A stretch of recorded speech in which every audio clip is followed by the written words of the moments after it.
Hello and welcome back to another episode of this Q&A series where I answer your questions, all with some random gameplay footage in the background. How are we all doing today? I hope we're all doing well.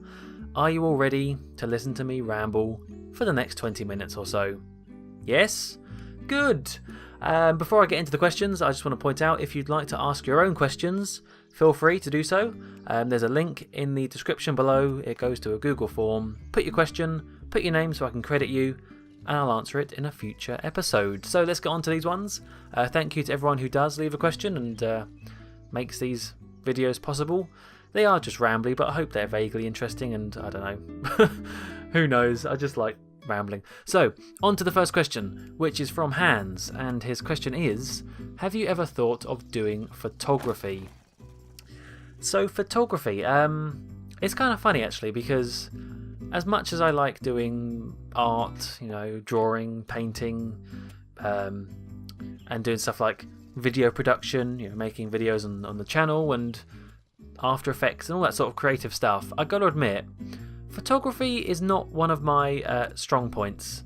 I'm actually pretty bad at photography. It's something I always forget to do. I always forget to take pictures.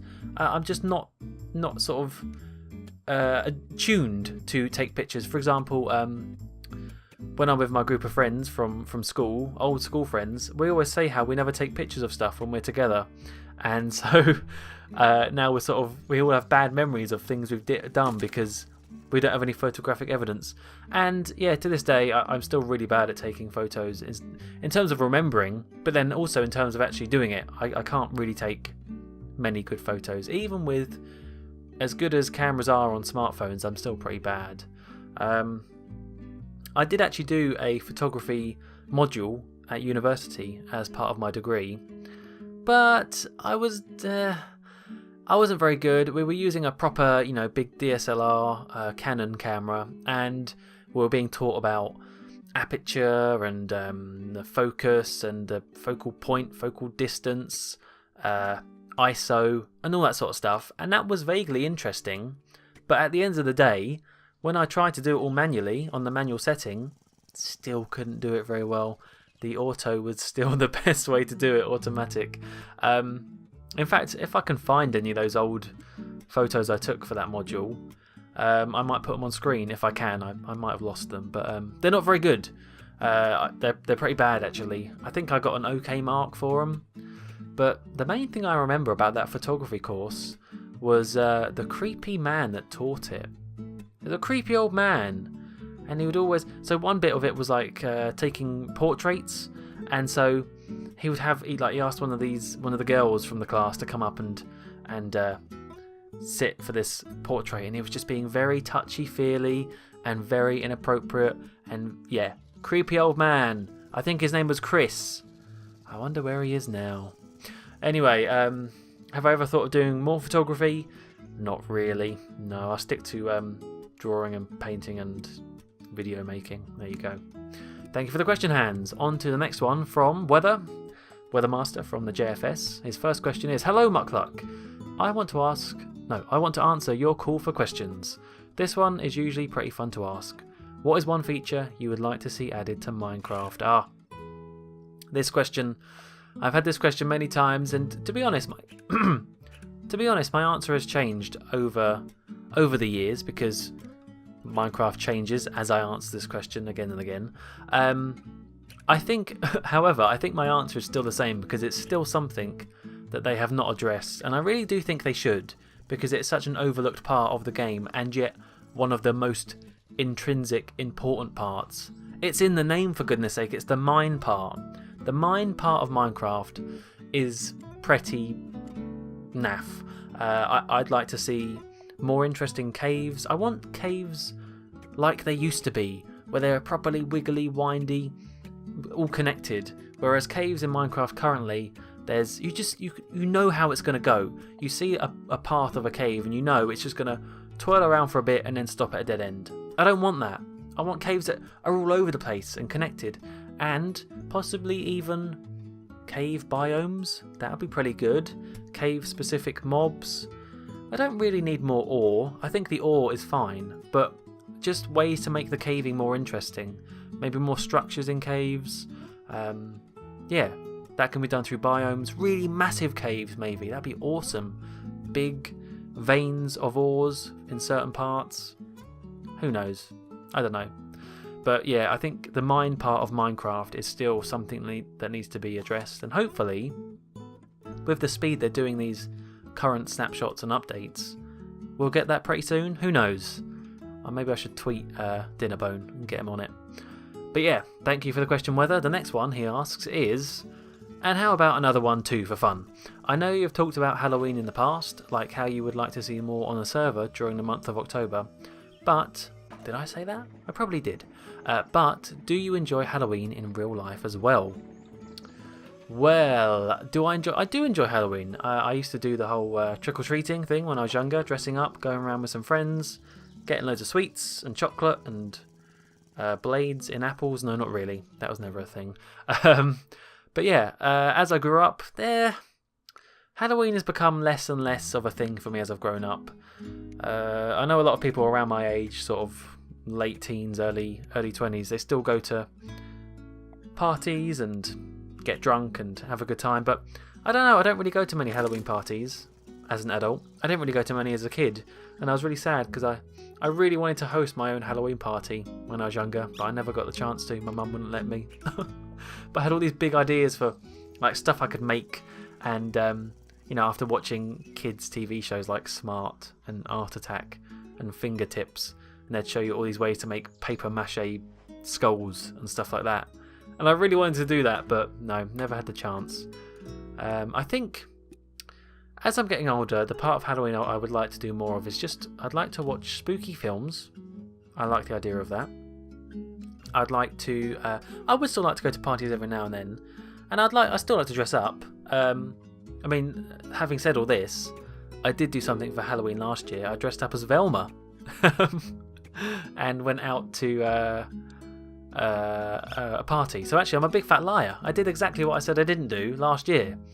Yeah, I had my little Velma wig, my glasses, my magnifying glass, my orange turtleneck.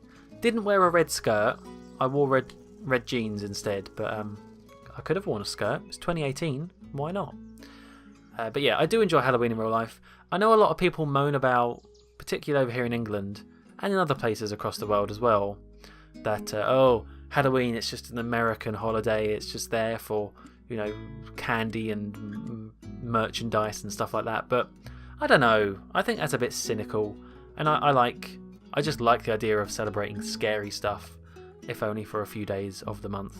But generally now it's the whole of October, so that's good. And you get cool things on YouTube. People make cool spooky videos, and yeah, I like it. I definitely do like Halloween. And I know you do too, Weather. I know you're a big fan of Scooby-Doo in particular. So yeah, actually, Weather. Oh, we should dress up as was it what they called? Mystery Gang? No, Mystery Inc. The Scooby-Doo people. I'll be Velma. You can be Fred. We need who could be Shaggy? Dennis. Yeah. Anyway, I'm getting distracted. Thank you for the questions, Weather. Let's move on to the next one from Michael Dixon, who asks, will you be continuing to do the James Bond movie reviews in the future? I think you were last up to Casino Royale with Daniel Craig. That is correct. Last one I made was a Casino Royale one, but it was the Casino Royale from 1967.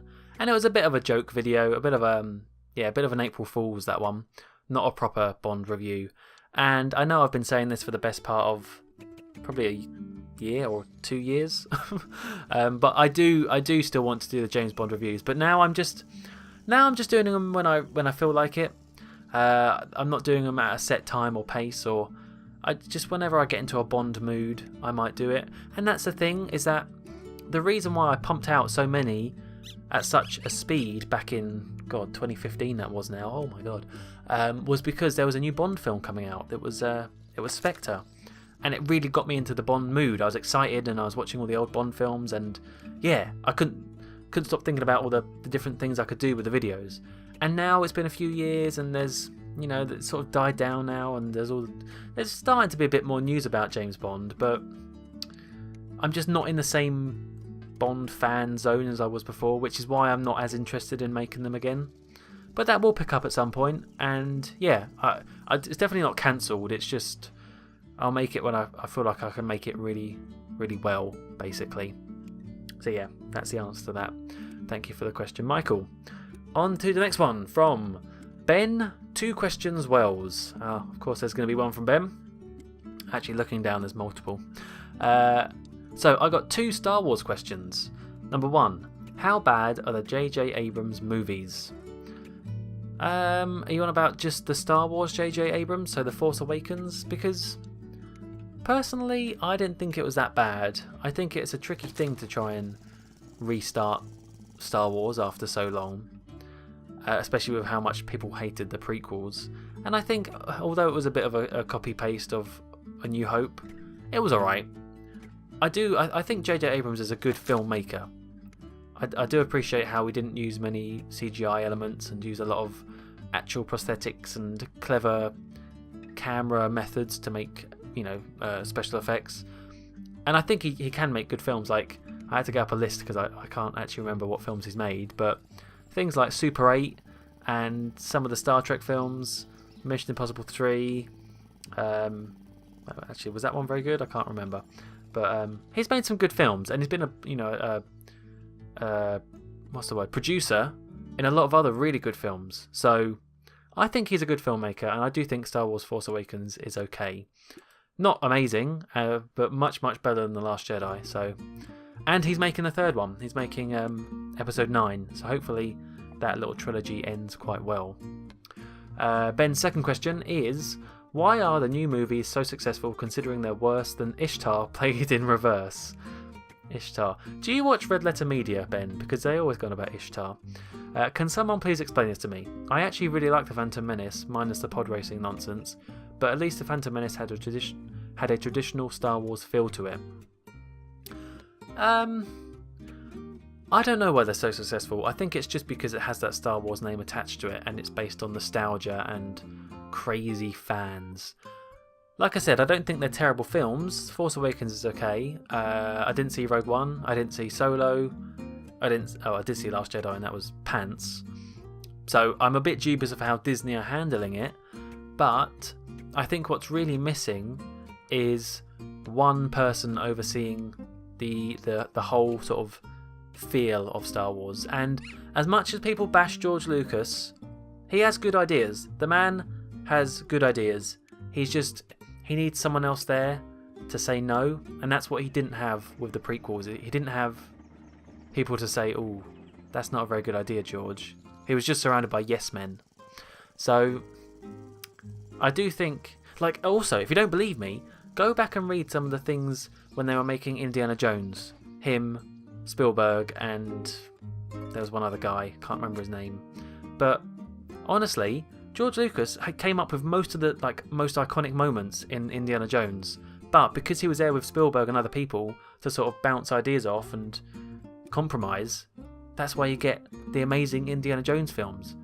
Compared to when he was on his own, you get the sort of mixed Star Wars films. But anyway, that's not answering your question. Why are they so successful? Because it's Disney and they can just churn it out and put a butt ton of marketing, and yeah, people just love Star Wars. Even if it is the same stuff or naff. Haven't really got a better answer to that, to be honest. That is just the truth, I think. So yeah, let's move on to some more questions by Ben. What are some films which have stuck with you on account of their awfulness? The prize winner of Defiance, Ohio is up there for me, mainly because I had to watch it for a movie class, so I couldn't just turn it off like I would with a normal bad movie. Bad films which have stuck with me. I haven't seen any of the notoriously bad films like The Room. I haven't seen that. What other ones are there? I haven't seen Battlefield Earth. But to be honest, there aren't really that many that I've seen, because unless I go in thinking it's a good film and get massively surprised by its awfulness, I don't watch films I think are going to be bad. Like Suicide Squad.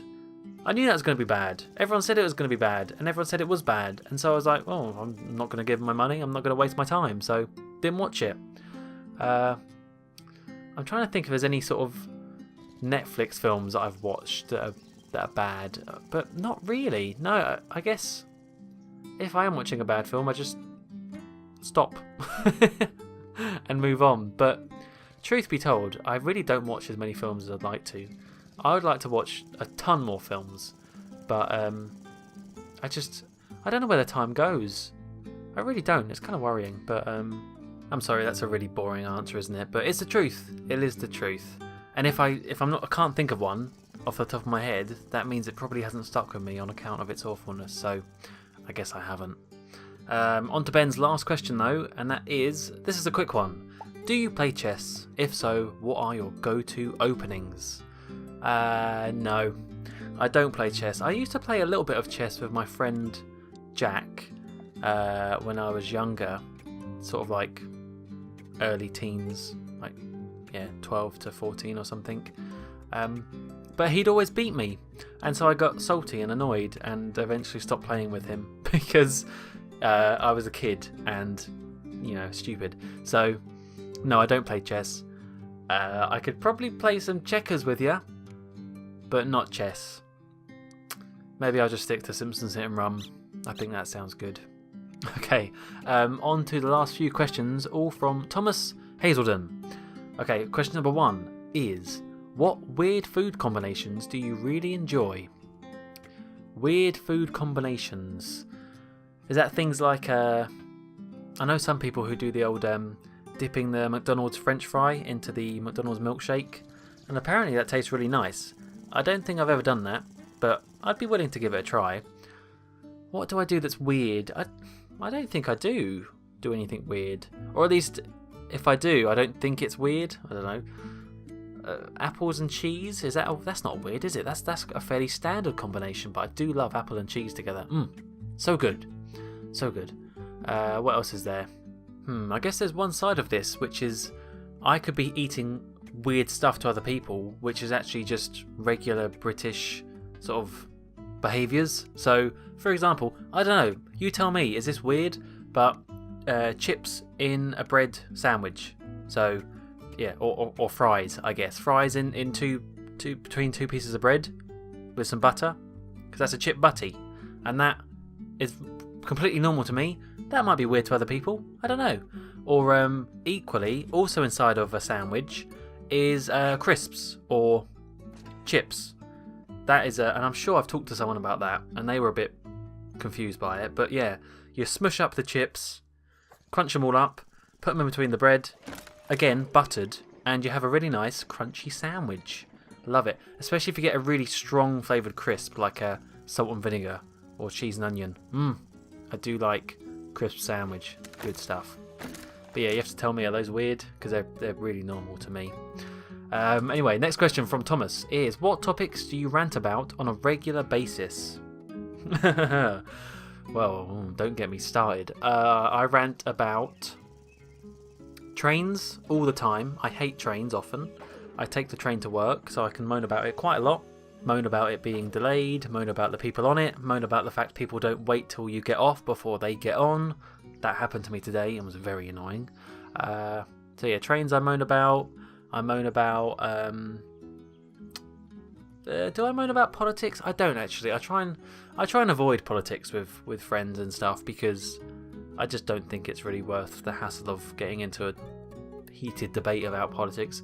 But with the way Britain is at the moment, with the whole Brexit stuff, sometimes that's tricky. But no, I don't really rant about that. I rant about children all the time. I hate children, mostly, for the most part. I don't hate... do I hate children? Often children get on my nerves. Just because they're loud and smelly and annoying and always seem to be, in my way. So, there's that. I'm just trying to think back through my my Twitter, because that's mainly where I do all my ranting. They're two big ones: children and trains. Last question from Thomas is there any black and white movies you ever enjoyed? Yes, there's been a few black and white movies. I haven't watched many, but one quite recently, I say quite recently, but about, 5 years ago, was The Artist. That's a modern film that was shot in black and white, a silent film as well, and that was pretty good. I know it won an Oscar for Best Picture, so can't have been that bad. But in terms of actual old-timey black and white movies, there's one, there's Citizen Kane, which, could I put that? That's a bit, bit obvious. Oh, yeah, Citizen Kane. But, it's meant to be one of the best films of all time. So that was pretty good, and that's all in black and white. And there's also a film called Sunset Boulevard, which a friend recommended to me, and it's a sort of film noir thing about a reporter who goes to interview this old retired film star. I can't remember the plot exactly, but it's really good. Really good film. That's black and white too. Quite iconic, lots of famous scenes in that. But yeah, there's some. There's probably more, but I'm forgetting. Anyway, I'm going to stop rambling there. I think that's enough for one episode. Thank you to everyone who asked questions for today's episode. If you'd like to ask your own, like I said at the beginning, there's a link in the description below. Head there, click that. You'll go to a Google form where you can put your name and your question, and I'll answer it in a future video. But until then, I'm off to go rant some more on Twitter. Thank you all very much for watching, and goodbye.